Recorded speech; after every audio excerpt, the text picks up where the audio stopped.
আসসালামু আলাইকুম। আজকে আমরা d-নথিতে একটি পত্র খুব সহজে কীভাবে খসড়াপত্র তৈরি করা যায় এবং খসড়াপত্র প্রেরণ করা যায় সেটা দেখার চেষ্টা করব। আমরা d-নথিতে এখানে নথিতে ক্লিক করে সকল নথিতে ক্লিক করব। সকল নথি থেকে আমরা কোন নথিতে কাজ করব সেই নথিতে আমরা সিলেক্ট করব। আমি এই নথিতে কাজ করব, এই নথিতে ক্লিক করে এখানে নতুন নোট বাটনে ক্লিক করব। নতুন নোটে ক্লিক করলে এখানে দেখুন নোটের বিষয় দিয়ে সংরক্ষণ করব। নোটের বিষয় দিয়ে সংরক্ষণ করলে এটা নথিতে গিয়ে থাকবে। আমি আবার নথি বাটনে ক্লিক করব। দেখুন ওই নথিটি আমার এখানে চলে আসছে। এই নথিতে আবার ক্লিক করব। নথিতে ক্লিক করলে দেখুন আমরা যে নোটের বিষয় দিলাম সেই নোটের বিষয় সম্বলিত একটি নোট এখানে আসছে। এই বাটনে এখানে আমি ক্লিক করব। সেই নোটের বিষয়ের উপরে ক্লিক করলে নোটাংশ এবং পত্রাংশ ওপেন হয়ে যাবে। এখানে আমি নোটের অনুচ্ছেদ দেব। আমরা যেখানে যেভাবে অনুচ্ছেদ দেই সেভাবে অনুচ্ছেদ দেব, দিয়ে সংরক্ষণ ও খসড়াতে আমি ক্লিক করব, যেহেতু আমি একটি খসড়াপত্র তৈরি করব।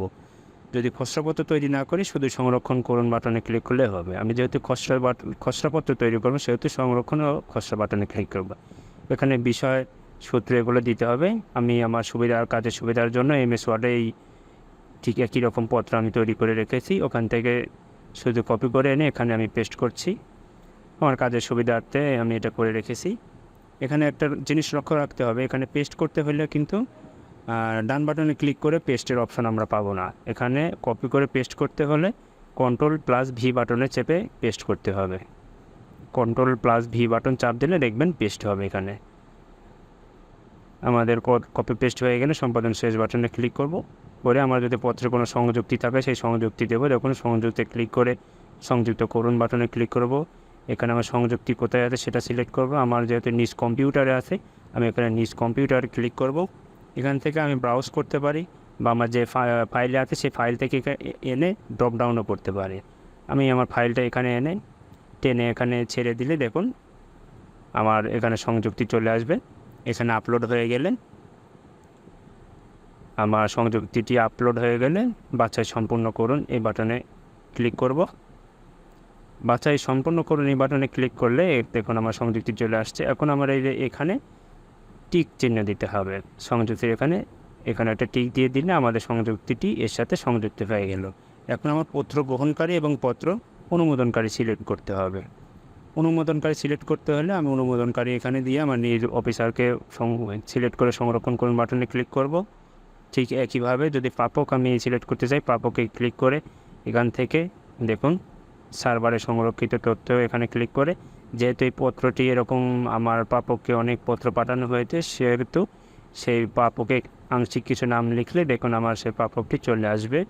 আমি এখানে সিলেক্ট করে সংরক্ষণ বাটনে ক্লিক করলেই দেখুন বাছাই সম্পন্ন করুন ক্লিক করলে হয়ে যাবে। ঠিক একইভাবে যদি দৃষ্টি আকর্ষণ থাকে, যদি অনুলিপি থাকে, একইভাবে আমরা আমার ঊর্ধ্বতন কর্মকর্তাকে সিলেক্ট করতে পারি। নাম লিখে বা সেই কর্মস্থল বা প্রতিষ্ঠানের নাম লিখে সার্চ দিলেই আমরা সেই কর্মকর্তাকে পেয়ে যাব। দেখুন আমি অফিসারের নাম লিখে সার্চ দিলে ওই কর্মকর্তাকে পেয়ে যাব। এখান থেকে আমি আমার কর্মকর্তাকে সিলেক্ট করব। সিলেক্ট করা হয়ে গেলে সংরক্ষণ করুন এবং এখানে ক্লিক করে বাছাই সম্পূর্ণ করুন বাটনে ক্লিক করব। দেখুন আমার পত্র অনুমোদনকারী, প্রাপক, দৃষ্টি আকর্ষণ সব ওকে। এখন আমি সংরক্ষণ করুন বাটনে ক্লিক করব। আমার পত্রটি রেডি, আমার নোটাংশ এবং খসড়াপত্র রেডি। আমার যদি পত্র রেডি হয়ে থাকে তাহলে আমি এটা প্রেরণ করব।